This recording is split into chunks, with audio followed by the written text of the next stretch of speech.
கோவை வர்த்தக மற்றும் தொழில்துறை சங்கங்கள் மற்றும் CRS நினைவார கட்டளை சார்பாக மாணவர்களுக்கு கல்வி உதவி திட்டம் துவக்க விழா மற்றும் CRS விருது வழங்கும் விழா ஏப்ரல் 1ஆம் தேதி நடைபெற உள்ளது.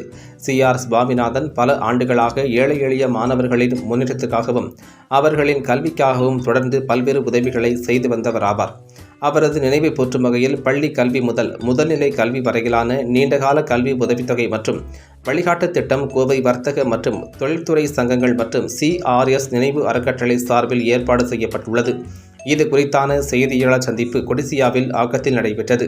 இதில் செய்தியாளர்களை சந்தித்த அறக்கட்டளையினர் முதல் கட்டமாக இவ்வருடம் இத்திட்டத்தின் கீழ் 5 மாணவர்கள் பயனாளிகளாக தேர்ந்தெடுக்கப்பட்டுள்ளதாகவும் அவர்களுக்கு 8ஆம் வகுப்பு தேர்ச்சி முதல் முதல்நிலை படிப்பு வரை கல்வி உதவித்தொகை அளிக்கப்படும் எனவும் அது மட்டுமின்றி அவர்கள் தொடர்ந்து சிறப்பாக படித்திட உதவியாக ஊக்கமளிக்கும் வகையிலும் ஒவ்வொரு மாணவருக்கும் பள்ளி முதல் கல்லூரி வரை ஒரு வழிகாட்டியும் உடன் இருந்து வழிகாட்டுவார் என தெரிவிக்கப்பட்டது.